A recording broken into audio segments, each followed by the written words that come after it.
Gita Wisa Lestari, NPM 2020 1450 0136. Video ini saya buat untuk memenuhi tugas mata kuliah Teori Ekonomi Makro. Selamat menyaksikan. Assalamualaikum warahmatullahi wabarakatuh. Dalam pertemuan pertama kali ini, kita akan membahas tentang pengantar ekonomi makro. Dalam pengantar ekonomi makro, ada bagian-bagian yang harus kita ketahui. Yang pertama,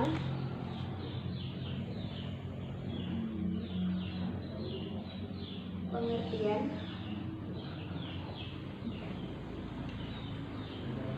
Yang kedua, aliran.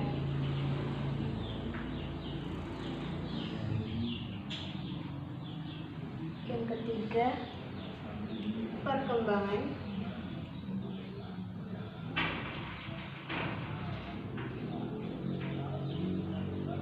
Yang keempat, isu-isu. Yang kelima, kebijakan. Dan yang terakhir, model.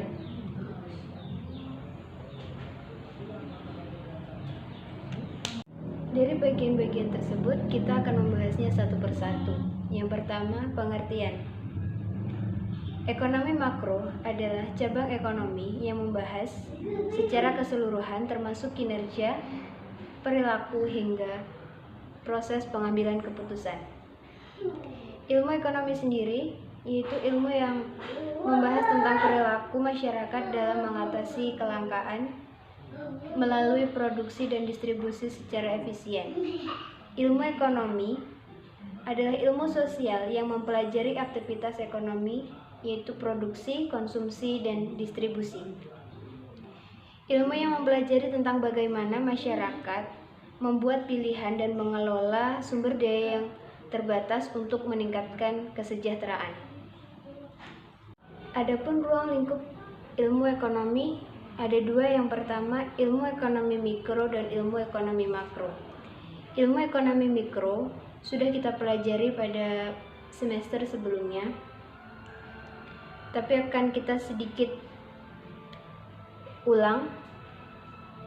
Ilmu ekonomi mikro, inti dari ilmu ekonomi mikro adalah penentuan harga, sedangkan ilmu ekonomi makro adalah penentuan tingkat kegiatan yang diukur dengan pendapatan atau biasa disebut teori pendapatan.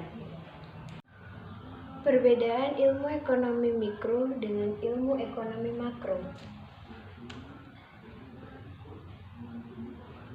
Ilmu ekonomi mikro.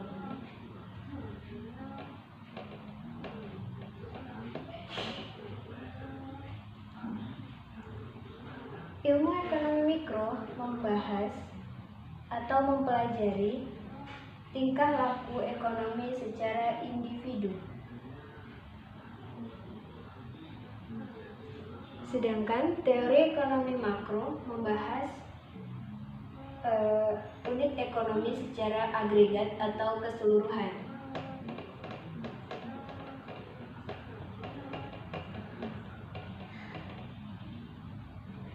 Yang kedua,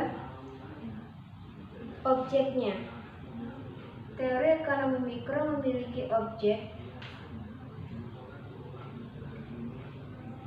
konsumen, perusahaan,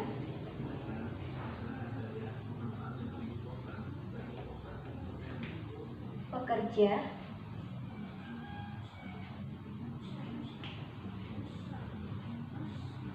investor, secara individual.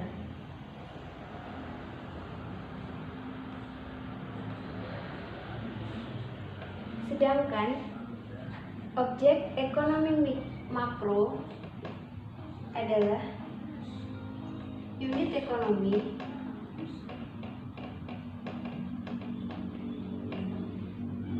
secara keseluruhan.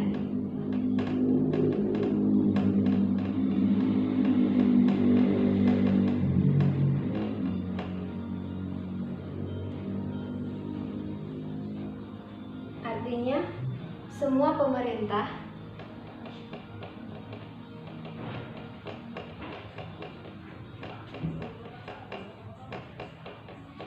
dan semua perusahaan.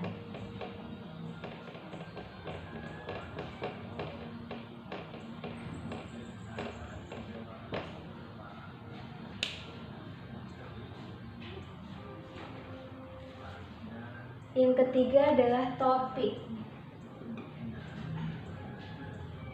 Topik yang dibahas dalam ekonomi mikro yaitu bagaimana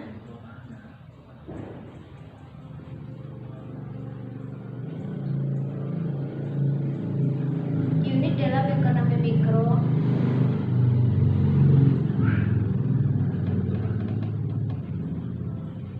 mengelola sumber daya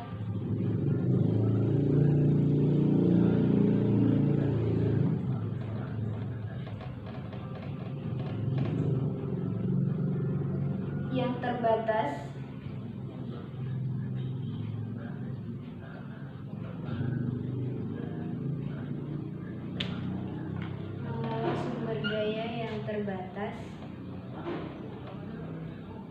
untuk meningkatkan kesejahteraan.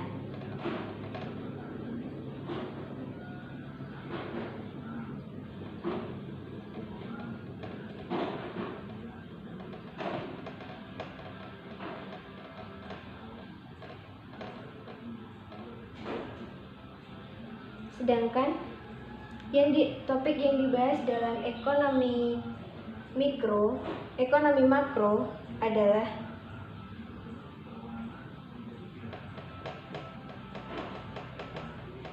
pertumbuhan ekonomi secara nasional.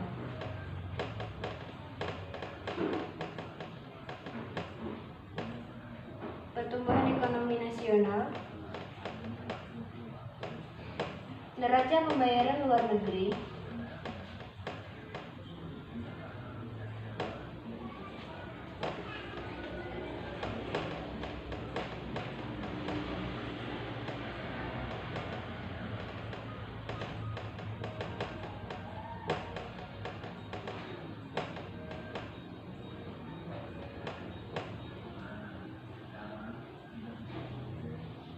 dan kurs.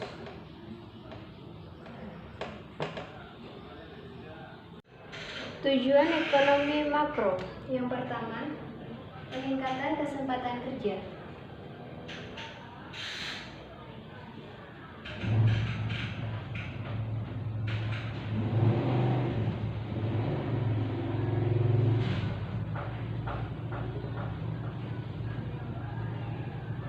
Peningkatan kesempatan kerja bertujuan untuk peningkatan lapangan pekerjaan sehingga pemerintah mampu meminimalisasi pengangguran.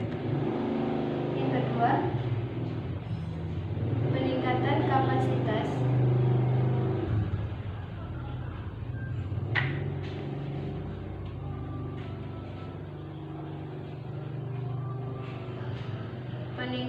kapasitas produksi nasional.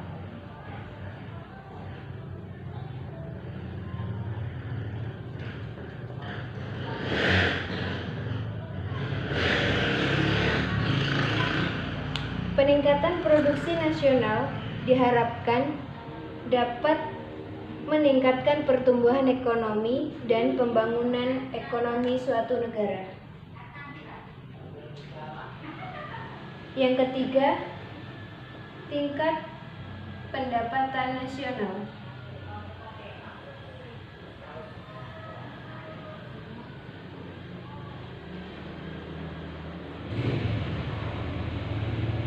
Tingkat pendapatan nasional yang tinggi mencerminkan jumlah barang dan jasa yang dihasilkan dalam perekonomian mengalami peningkatan, yang akhirnya dapat meningkatkan kemakmuran dan pendapatan per kapita suatu negara. Yang keempat, neraca pembayaran luar negeri.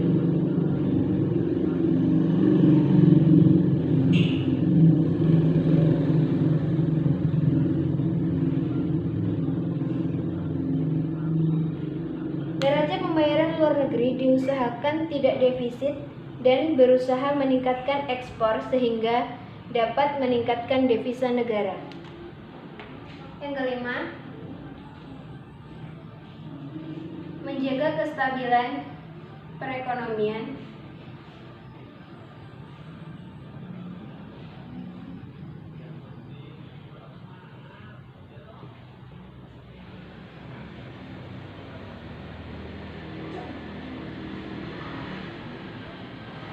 Yang keenam, menciptakan pertumbuhan ekonomi.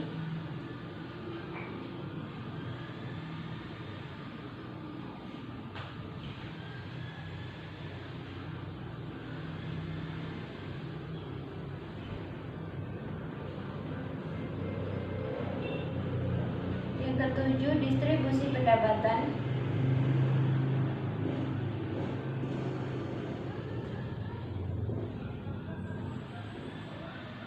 Dan yang terakhir,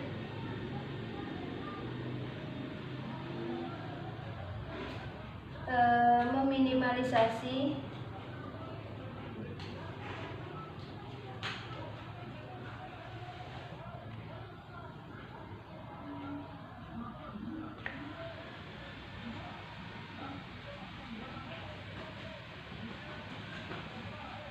tingkat inflasi.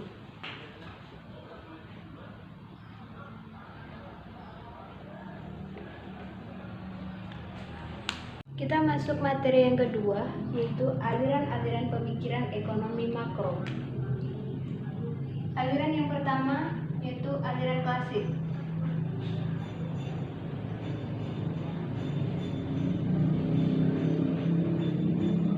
Tokoh yang terkenal yaitu Adam Smith.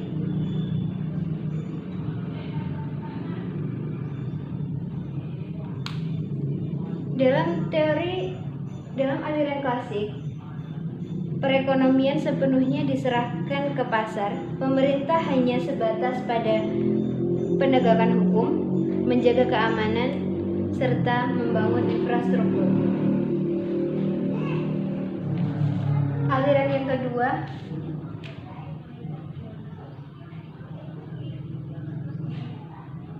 aliran Keynesian. Tokoh terkenal yaitu John Keynes.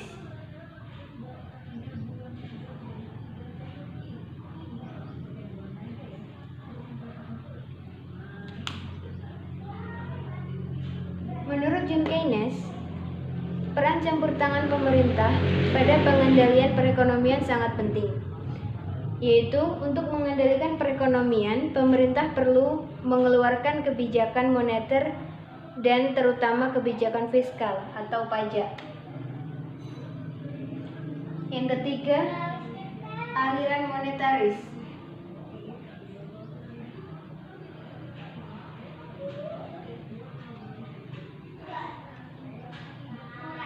Tokoh terkenalnya adalah Milton Friedman.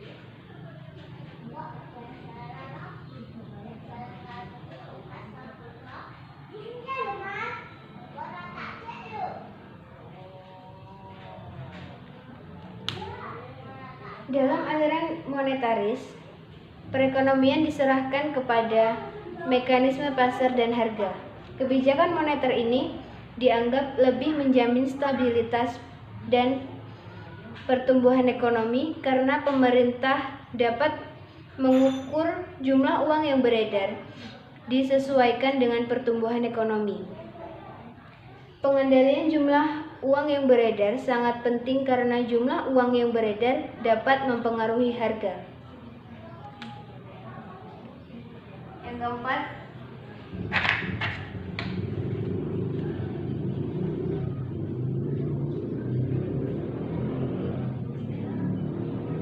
aliran klasik baru.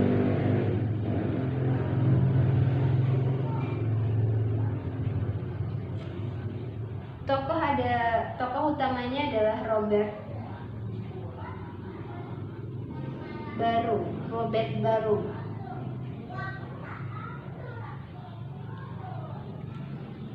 Dalam aliran ekonomi klasik, mekanisme harga dan pasar akan lebih menjamin terciptanya efisiensi pada perekonomian. Setiap pelaku ekonomi mampu berpikir secara rasional dalam upayanya memaksimalkan tujuan yang ingin dicapai, sehingga pasar akan selalu dalam keadaan seimbang walaupun tanpa campur tangan pemerintah. Yang terakhir, aliran Keynesian baru.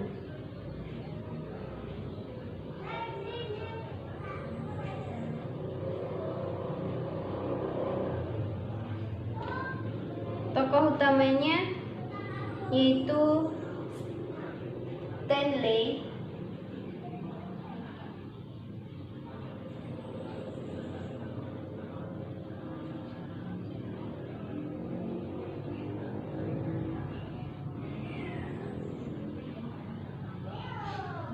dalam aliran Keynesian baru. Ini menyempurnakan aliran Keynesian yang pertama, yang memandang bahwa pasar tidak selalu dalam keadaan seimbang, sehingga peran pemerintah dalam perekonomian masih diperlukan. Kita masuk materi yang ketiga, yaitu perkembangan teori ekonomi makro. Teori ekonomi makro perkembangannya dipengaruhi oleh The Great Depression.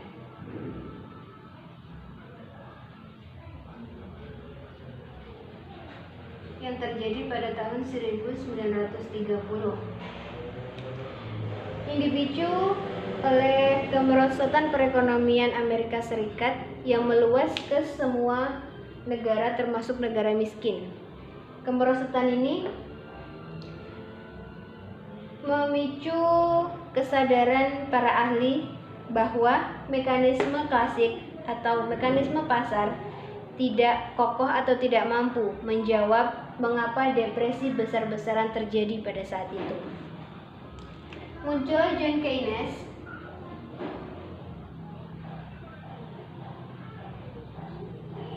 dengan dua argumennya. Yang pertama,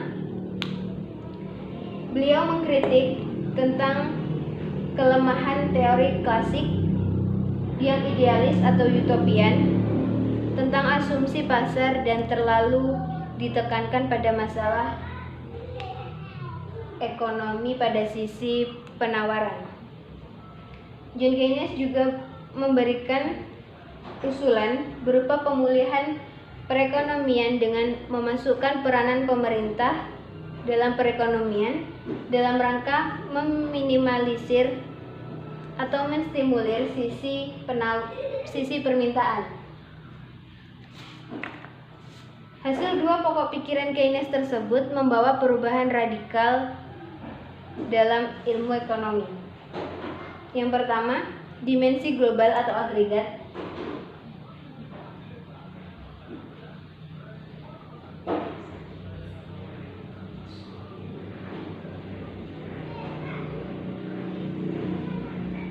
Mulai diperhatikan dalam analisis ilmu ekonomi.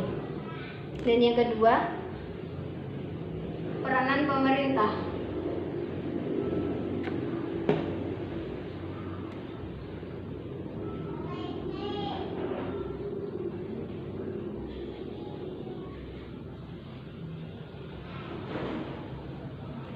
Peranan pemerintah dimasukkan kembali ke dalam analisis ilmu ekonomi sehingga menimbulkan pentingnya peranan analisis kebijakan atau policies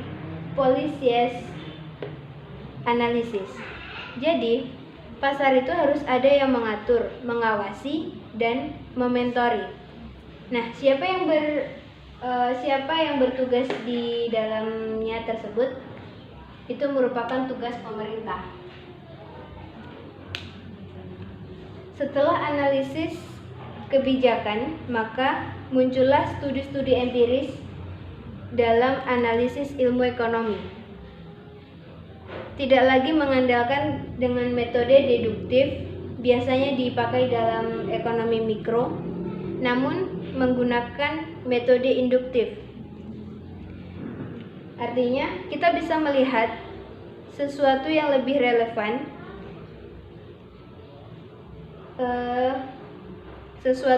relevan, berdasarkan kejadian The Great Depression. Kita akan mengambil kesimpulan untuk hal umum dan hal yang bersifat khusus. Kita masuk materi yang keempat, yaitu isu-isu dalam ekonomi makro. Isu-isu atau masalah dalam ekonomi makro berkaitan erat dengan masalah pemenuhan kebutuhan masyarakat secara agregat atau keseluruhan. Masalah utama dalam perekonomian adalah pertumbuhan ekonomi.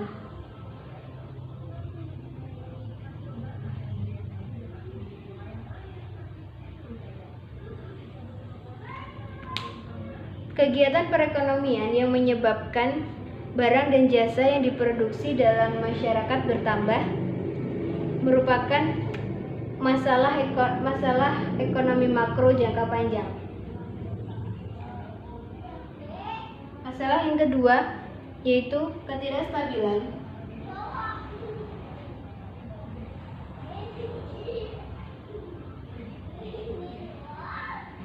kegiatan ekonomi.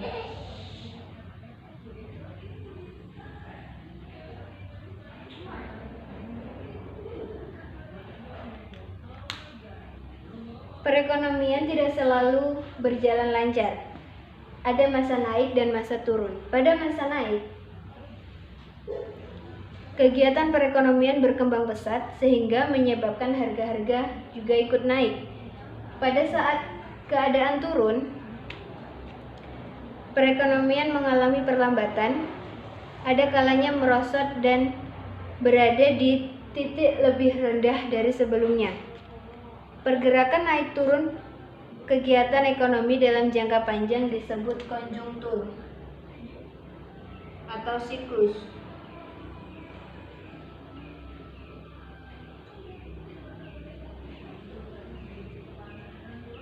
Masalah yang ketiga yaitu pengangguran.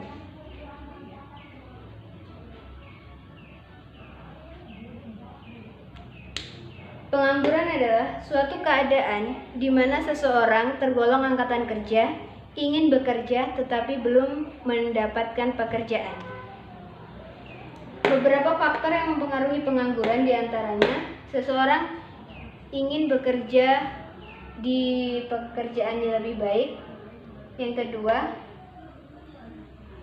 penggunaan teknologi sehingga mengurangi penggunaan tenaga kerja. Yang ketiga, ketidaksesuaian keterampilan dengan keahlian yang dibutuhkan. Yang keempat, masalah inflasi. Proses kenaikan harga-harga yang berlaku dalam suatu perekonomian disebut juga inflasi. Beberapa faktor yang mempengaruhi inflasi diantaranya tingkat pengeluaran agregat melebihi kemampuan perusahaan untuk menghasilkan jasa atau barang. Pekerja-pekerja di berbagai instansi dan perusahaan menuntut kenaikan gaji. Yang keempat, masalah neraca pembayaran dan dagang. Baik, kita lanjut ke materi yang kelima, yaitu kebijakan ekonomi makro. Kebijakan yang pertama yaitu kebijakan moneter.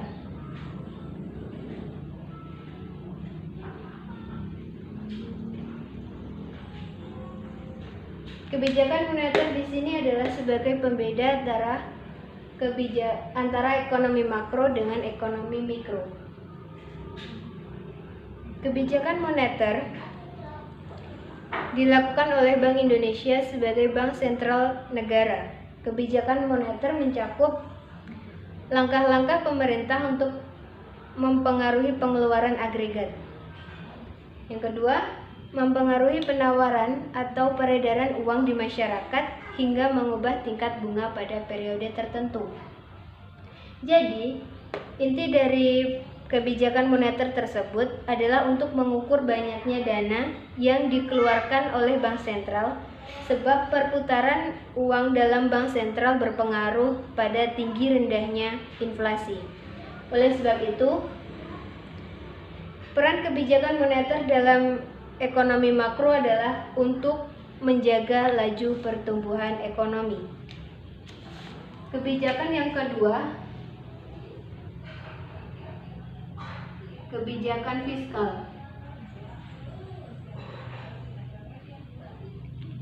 Dalam mempengaruhi pengeluaran agregat atau jalannya perekonomian suatu negara, pemerintah suatu negara menerapkan kebijakan fiskal melalui langkah-langkah untuk mengatur pemasukan dan pengeluaran agregat.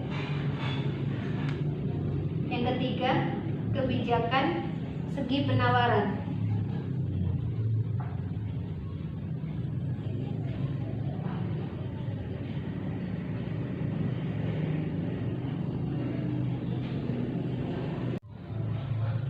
Kebijakan yang ketiga yaitu kebijakan segi penawaran. Kebijakan segi penawaran menekankan pada keseimbangan neraca keuangan negara atau perusahaan. Kebijakan segi penawaran juga digunakan dalam peningkatan efisiensi kegiatan produksi suatu usaha untuk bekerja dengan cara mengurangi pajak pendapatan rumah tangga. Intensif pada perusahaan-perusahaan yang terus berinovasi menggunakan teknologi terbaru dan melakukan pengembangan kualitas produknya. Materi yang terakhir yaitu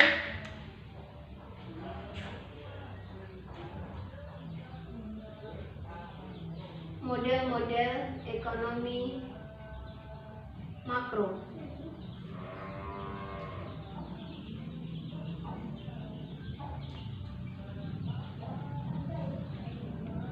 Model ekonomi makro menjelaskan hubungan antara variabel-variabel yang menjadi aspek pembahasan dalam ekonomi makro. Setidaknya terjadi tiga jenis model atau hubungan dalam ekonomi makro. Yang pertama,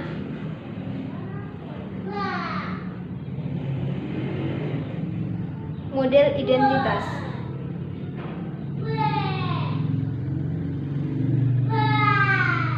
Contoh,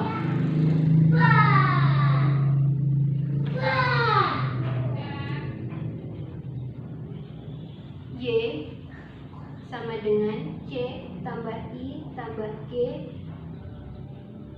X kurang M. Model yang kedua yaitu model fungsional.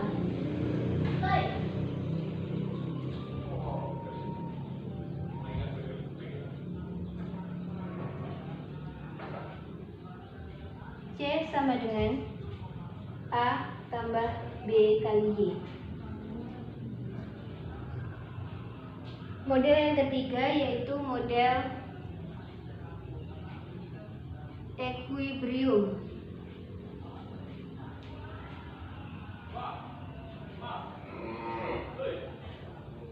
Contohnya S sama dengan D. Itulah tadi praktek micro teaching untuk memenuhi tugas mata kuliah teori ekonomi makro. Apabila ada kesalahan atau masih banyak kekurangan yang saya lakukan, saya mohon maaf atas kesalahan saya dan mohon saran dan kritiknya. Terima kasih. Assalamualaikum warahmatullahi wabarakatuh.